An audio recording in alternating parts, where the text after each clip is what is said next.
პირველი ინფექცია და მალარია ერთ-ერთი მცირე. ჩვენ დავუნდით ეთერში უბრალოდ ვიწყებთ დღეს გადაცემას ტრადიციულად სამშაბათს თქვენს ეთერშია მწვანე ზონა ერთ-ერთი გადაცემა ტელერადიო ფორმატის ტოქ-შოუ რომელიც ეძღვნება გარემოს დაცვას და ყველაფერს რაც არის დაკავშირებული გარემოსთან, სიცოცხლესთან და არა მარტო ადამიანთან, თუმცა ერთი მეორესთან ჭიროდ რომ გადაჯაჭვულია ეს წესი და რიგით სკოლის ბიოლოგიიდან ბევრმა უნდა იცოდეს, თუმცა ზოგი როგორც ჩანს ამას არ აღიარებს, ვიცი, ვიღაცას პრობლემა აქვს განათლებისას, მაგრამ ფიქრობ უფრო მეტად თავს აჯერებს, ან ავიწყებს რომ ეს ასეა, ამის ნათელი მაგალითია, რაც ხდებოდა და სამწუხაროდ ნაწილობრივ ხდება კიდევაც დღესაც, როცა ქალაქში გამწვავი ტერიტორიები სულ უფრო მცირე რაოდენობით რჩება, ხოლო შენობები მას ადგილს იკავებს, თანაც ისე რომ ელემენტარული ნორმები, ასევე სკოლის სახელმძღვანელოებიდან გასათვალისწინებელი და სამახსოვრებელი ნორმები არ არის დაცული და ამის ყველაზე ნათელი მაგალითია ალბათ სიმწვანის ნაკლებობასთან და სულ უფრო კლებასთან ერთად მზის შუქის, ასე ვთქვათ, წართმევა.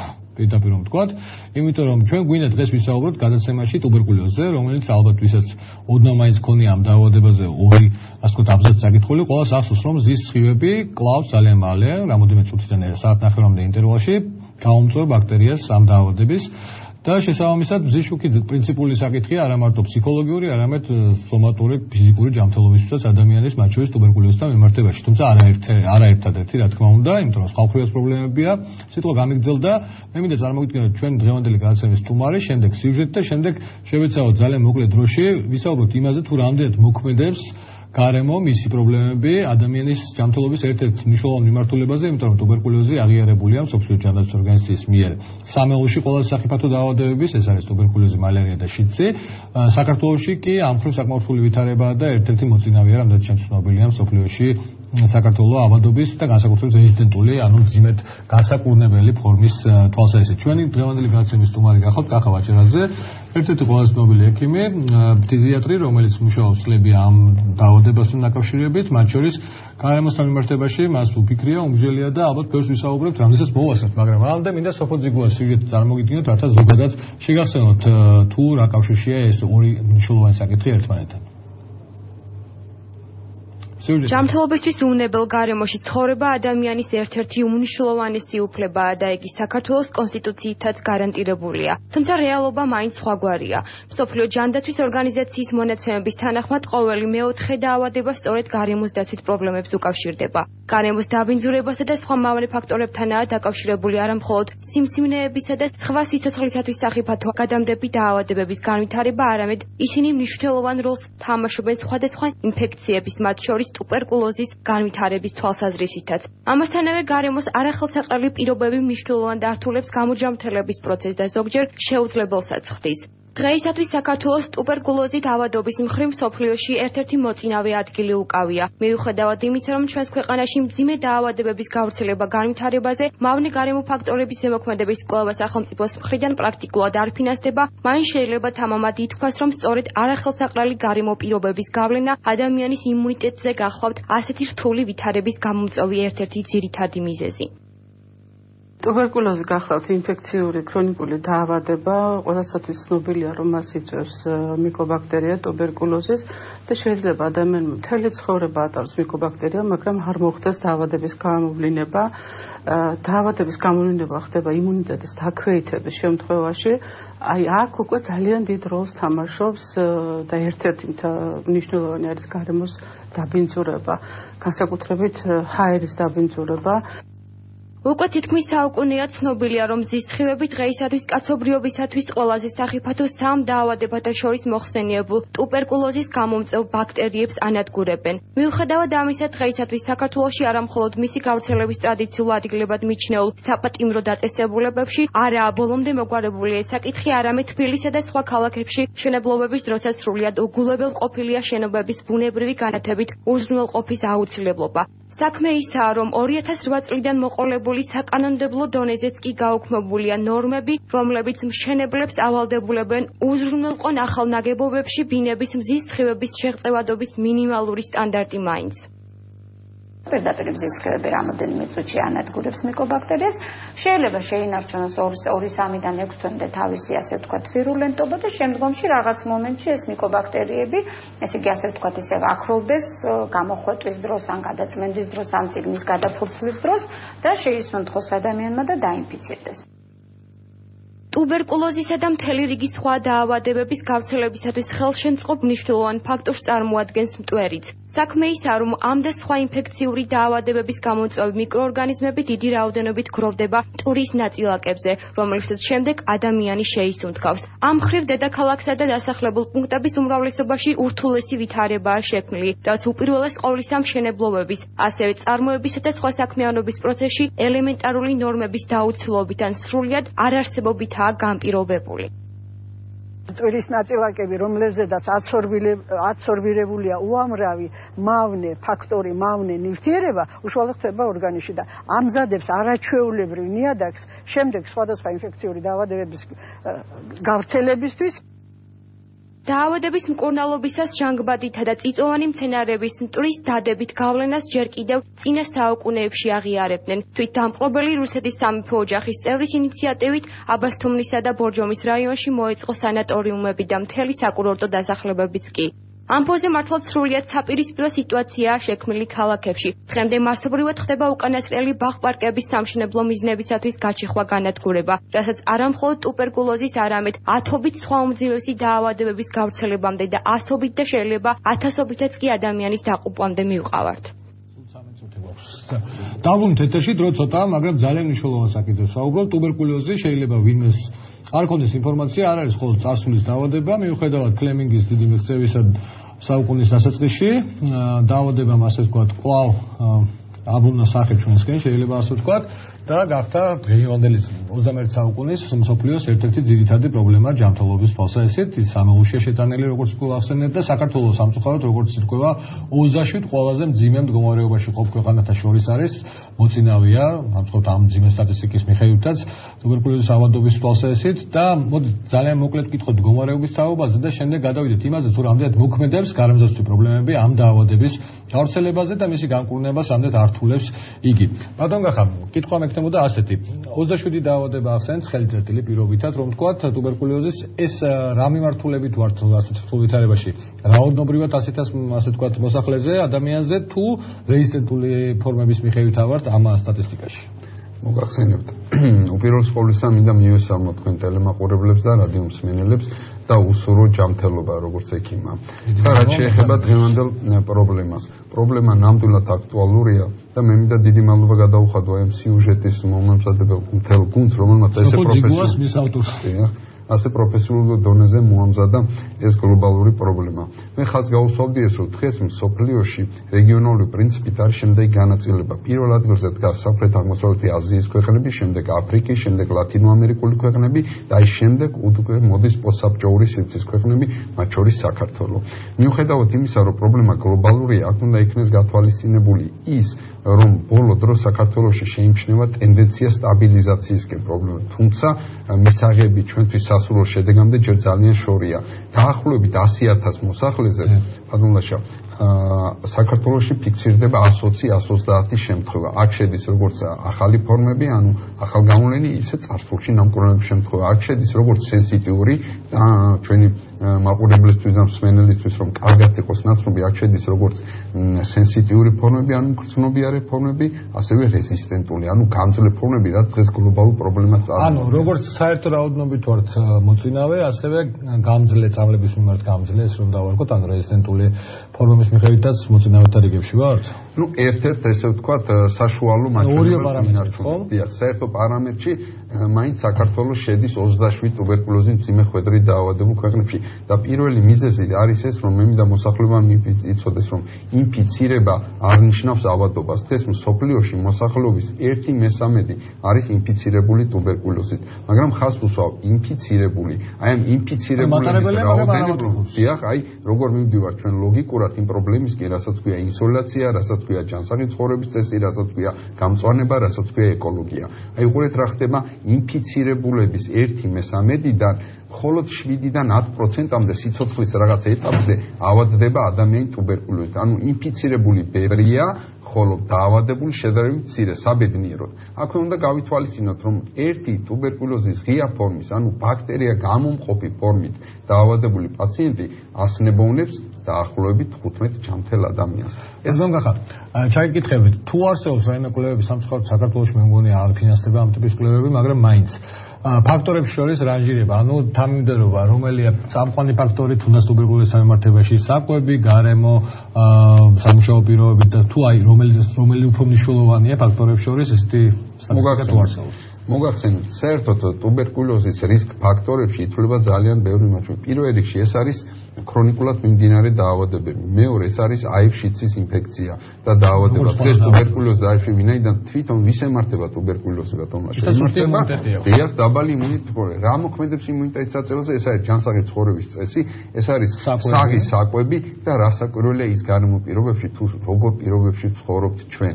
და ეს არის საკმაოდ გლობალური პრობლემა. დღეს საქართველოსნაირი ასე ვთქვათ მაღალი მზიანი დღეების მქონე ქვეყანაში საოცრებაა რომ ისეთი პარადოქსული მაჩვენებლები იყოს, როგორც არის აი ეს მძიმე ხვედრი 100,000 მოსახლეზე 120-დან. მიზეზი რა არის? მიზეზი არის ის, რომ საკმაოდ დიდი დაბინძურება გარემო პირობების, ეს არის აი ის არა კონტროლირებადი მშენებლობები, რომელიც მიდის და მოგეხსენებათ, რომ ჩვენ ხშირად გვიწევს კონფერენციებზე სიარული წამყვან ევროპისა და ვთქვათ, როგორც ამერიკის ისე იაპონიაში, ამერიკის შეერთებულ შტატებსა და იაპონიაში გლობალურად მთელი მსოფლიო გადასულია დიდ განაშენიანებებზე, გამწვანებებზე. ვინაიდან თვითონ რატომ არის უნიკალური ჩვენთან აბასთუმნის ტერიტორია, ბორჯომის ხეობა, რომელიც დღეს სამწუხაროდ მოითხოვს სასწრაფოდ გადაუდებელ დახმარებას. ვინაიდან ნადგურდება ეს მწვანე საფარი. გაჩეხილია, გადამწვარია და პარაზიტებით შემოსილი და შევსეული. ბატონო, იმიტომ რატომ იყო სანატორიუმები ისტორია იყო სიუჟეტში ძალიან კარგად წარმოდგენილი თუ სად გაშენდა სანატორიუმები, სად გაშენდა ის სამკურნალო დაწესებულება, რომელიც წლების განმავლობაში ასრულებდნენ ძალიან დიდ ფუნქციას. დღეს საკმარისია ჩვენ გადავხედოთ აბასთუმნის კურორტს და ვნახოთ რამდენი სამეცნიერო დაწესებულება დარჩა იქ. მაშინ როცა აბასთუმაში გატარებული ერთი დღე ჩვენი პაციენტისთვის უდრის, ვთქვათ, საქართველოს სხვა რაიონებში გატარებულ მკურნალობისთვის დაახლოებით 50,000 საათზე. ჩაგეკითხებით, მართალი შეიძლება ძირითადი თემა არ იყოს, თუმცა პირდაპირ კავშირშია. დღევანდელ მიდგომებში მედიცინაში ასეთი ტიპის სანატორიუმები აქტუალურია, ანუ მათ იყენებენ ამ სხვა ქვეყნებში ესე მასიურად თუ ნაკლებად? როგორ მოგახსენოთ, წლების განმავლობაში და ჯერ კიდევ 90-იან წლებში, როდესაც მე დავიწყე მოღვაწეობა ამ დარგში, საკმაოდ აქტუალური იყო საარტონული კურორტული მკურნალობა. დღეს სამწუხაროდ ის არ ფინანსდება. ანუ სხვა ქვეყნებში თუ არის აპრობირებული? რასაკვირველია აპრობირებული, ეს არის ევროპის წამყვან ქვეყნებში, არის სპეციალური სანატორიუმები, სადაც ეს პაციენტები ისვენებენ და მოგახსენებთ, რასაკვირველია, იმიტომ რომ ის ეთერზეთებს, რომელსაც გამოყოფენ ეს წიწვოვანი ცელები, მათ ახასიათებს დიდი ბაქტერიოციდული მოქმედება. თუმცა აბასთუმნის ტყე-პარკი, რომელიც გაშენებულია იმ რეგიონში, ის გამოყოფს ისეთ ნივთიერებებს, რომელიც ანადგურებს, ის თითქმის შეედრება შედარებითაც კი შეიძლება შევადაროთ ისეთ პრეპარატებს, როგორც არის იზონიაზიდი, რიფამპიცინი, ანუ ეს ტუბსაწინააღმდეგო პრეპარატები. ჰაერში ნადგურდება ტუბერკულოზის შესახებ. დაახლოებით შეგაჩერებთ, მაყურებელს შევახსენებთ ნომრებს, თუ მოასწრებთ პირველი ბლოკი ძალიან მოკლეა 218-103-109 დაარეკეთ, თუ არა და მეორე ბლოკში არანაკლებ მნიშვნელოვანი და კავშირში ამ საკითხთან პრობლემაა ქალაქის გამწვანების განადგურება პეკინზე, ინგრევა, საბავშვო ბაღი და მოსახლეობა ეწინააღმდეგება მის და მის სკვერის განადგურებას, მაგრამ აბასთუმანს რომ დაუბრუნდეთ, კითხვა მექნებოდა ასე, თქვენ ახსენეთ, რომ მედიკამენტების იგივე იზონიაზიდი ახსენეთ, სად არის მოქმედების არისო, თქვა ამ წიწვოვანების მიერ გამოყოფილი ხაერში მტვერი. უკუჩვენებების თვალსაზრისით, ვიცით რომ პრეპარატებს გინდა არ გინდა, ქიმიურ პრეპარატებს აქვს უკუჩვენებები და გვერდითი მოვლენები. თუნდაც აი ამ ფიჭვნარს და წიწვოვანს რაიმე უკუჩვენებები ახასიათებს? მოგახსენებთ. მე მინდა აქვე შევიყვანო ჩვენი საზოგადოება საქმის კურსში. ანუ რომელი ჯობია მარტივად მოგახსენებთ? აბასთუმანი და ბორჯომის ხეობა განსაკუთრებით ძალიან აქტიურია, როცა ჩვენ უწოდებთ ეგრეთ წოდებული დამტვერიანობის პერიოდს. ამ შემთხვევაში განსაკუთრებით დიდი რაოდენობით გამოიყოფა ბაქტერიოციდული ნივთიერებები. მაგრამ აქვე მინდა ხაზი გაუსვათ.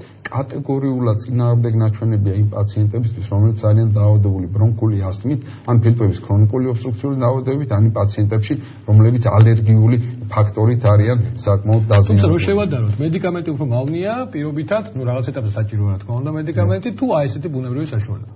იცით რა არის, ალბათ ეს პრობლემა უნდა განვიხილოთ ჩვენ ერთიან კომპლექსში, მედიკამენტი და ბუნებრივი გარემო. დღეს სამწუხაროდ ერთმანეთისგან დამოუკიდებლად ვერც ერთი მათგანი ვერ ქმნის იმ სასურველ ფონს, რაც აუცილებელია ზემოთ აღშულ დაავადებათა ბრძოლაში. მე მაინც ხაზს გავუსვავდი ერთ რამს, რომ დაახველების დროს რატომ არის ტუბერკულოზის საშიში? ტუბერკულოზი არის როგორც ფილტვის ფორმა, ასევე ფილტგვარში ფორმა. და აი ფილტვის ფორმის ღია ფორმის დაავადებული პაციენტები ერთი დახველების დროს, აი რატოა პირადი ჰიგიენა, აი სპეციალური ნიღბების გამოყენება, სპეციალური ერთჯერადი ცხვირსახოცების დახველების დროს გამოყენება, იმიტომ რომ ამ შემთხვევაში პაციენტი გამოყოფა ჰაერში და გადმოფრქვევა ტუბერკულოზის მიკობაქტერიის არის მაქსიმალურად შემცირებული. ხაზს გაუსვავ, რომ ერთი დახველების ან დაცემინების ან 5 წუთიანი საუბრის დროს ტუბერკულოზით ღია ფორმით დაავადებული პაციენტი გამოყოფს დაახლოებით 30,000-დან 1,500,000-მდე ტუბერკულოზის მიკობაქტერია. აი ეს არის ის რისკ ფაქტორი, რომელიც ჰაერში გაიბნევა და ჩვენ და დამოუკიდებლად შეიძლება დაინფიცირდეს ჯამთელი ორგანიზმი. კურორტები ცალკე თემა, ამას აუცილებლად დაუბრუნდებით სხვა გადაცემაში, ძალიან მნიშვნელოვანი თემა, იმიტომ რომ მათი უმრავლესობა არ არის გამოყენებული, ან გამოყენებული არაფერი დანიშნულებით ხეშრის პოლიგონებად არის გადაქცეული, საფრთხოთ აბასთუმანის მათ შორის, მაგრამ მოდით დაუბრუნდეთ კონკრეტულად ტუბერკულოზის განათების მნიშვნელობა. თქვენ ვიცით რომ ძალიან ბევრი საერთაშორისო კონფერენციაში მონაწილეობთ, უცხოეთში ხშირად გიწევთ მგზავრობა და დარწმუნებულია მგზავრობის გარშემო იქნებათ ინფორმაცია, მაგრამ მაინც განათების როლი. რამდენად პრინციპული საკითხია, რომ ადამიანს კონდეს ბზიშუქი, უხეშად რომ ვთქვათ, და აღნიშნული რამდენად ეფექტურია პრევენციისათვის ამ დაავადების ტუბერკულოზზე მაქვს საუბარი.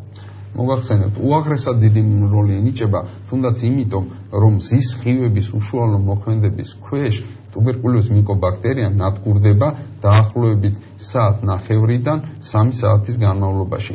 ეს საკმაოდ ისეთი მაჩვენებელია, რომელიც ჩვენ უნდა გავითვალისწინოთ. აი სწორედ აქ არის გასათვალისწინებელი ის მშენებლობები, რომლებიც არ იცავენ არანაირ ნორმირებულ სიტუაციას. შეგაჩერებთ, ბაბატიებ, ნორმები სამწუხაროდ აღარ არის. აღარ არის. კონკრეტულად მე გადავამოწმეს ამაშფოთებელი ფაქტია, ასეც მახსოვდა, მაგრამ მაინც ჩავიხედე, გადავამოწმე 2008 წლიდან მოყოლებული, გაუქმებულია და არავის უზრუნია მიუხედავად იმისა, ხელისუფლება შეიცვალა თუ არ შეიცვალა, ახალი ხელისუფლება, წესით თვითონზე განსხვავებული დონე უნდა იყოს. არის დღემდე აღდგენილი ნორმა, რომელიც დააწესებდა მინიმალურ განათებულობას კონკრეტულად ბუნებრივ შუქზე მაქვს საუბარი. ასე რომ დაუცველი აბსოლუტურად ადამიანი ამ კუთხით.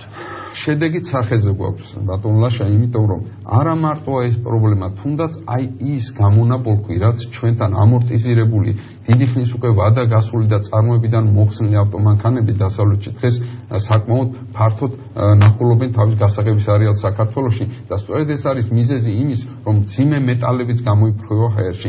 ამიტომაც იმატა არა მარტო ტუბერკულოზმა, იმატა რესპირაციული დაავადების სხვა პათოლოგიამ. ეს არის კოდი, ეს არის ფილტვის კიბო, ეს არის ის ალერგიული რეაქციები, რომელთაც სამწუხაროდ ყოველ წელს მატულობს საერთაშორისო სტატისტიკით. იცით რა მინდოდა კიდევ მეკითხა.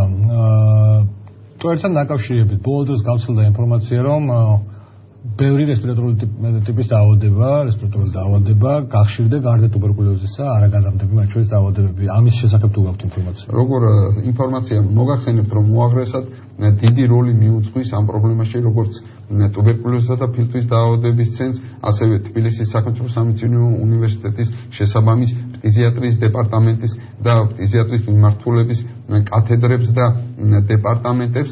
აქვე მინდა ხაზი გაუსვა იმ დიდ სასარგებლოს, რაც საქართველოს რესპირაციული ასოციაცია თამაშობს ამ როლში და საქართველოს ჯანმრთელობის ხელშეწყობისა და განვითარების ფონდი. აი ეს არის ის რამდენიმე ორგანიზაცია მცირე, რომელიც ჩაბმულია ამ ბრძოლაში.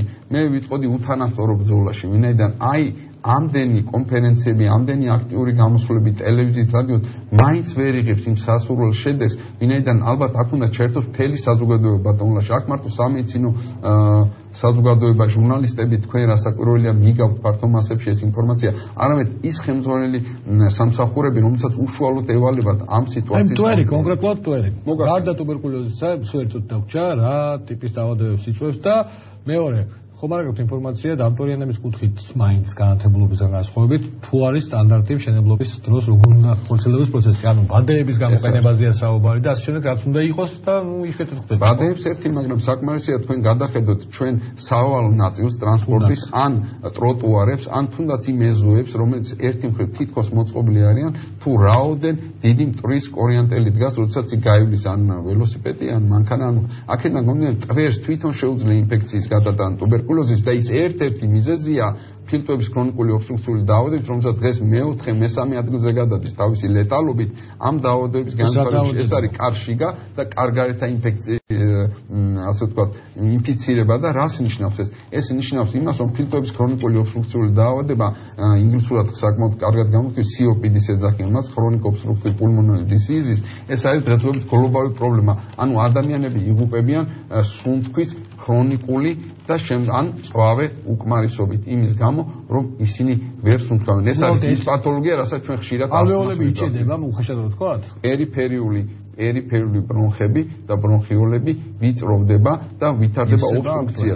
ივსება სეკრეტით, ტვერი იწვევს მეორად გაღიზიანებას, ამიტომაც არის წეველობა, ეს არის ერთ-ერთი ყველაზე დიდი რისკ ფაქტორი. გარდა იმისა, თუ რა ჩვენს უთქვათ, მე ჩვენ მოსახლეობას უთქვათ, რომ ნუ იწუხებენ ზედმეტად თავს ბევრი სიგარეტის მოწევს, ვინაიდან ის მავნე ფაქტორები, რაც მან სიგარეტთან და შეიცუნთქონ, მათ უკვე შესუნთქულიც აქვს, როცა ერთად უფრო მძიმეა მოძრაობენ, ერთად რასაკვირველია მძიმდება.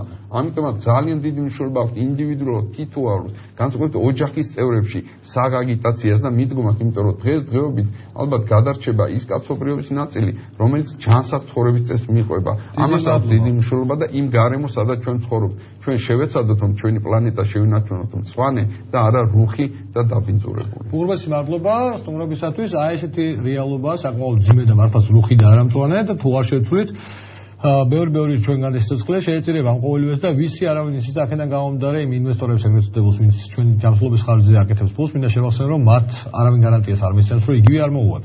ჩვენ დაბრუნდებთ ეთერში და სწორედ ამ თემის ლოგიკური გაგრძელება იქნება, რაც ხდება აი აქვე, ახლოს ჩვენ ტელევიზიასთან, პალიტრასთან და რადიოსთან.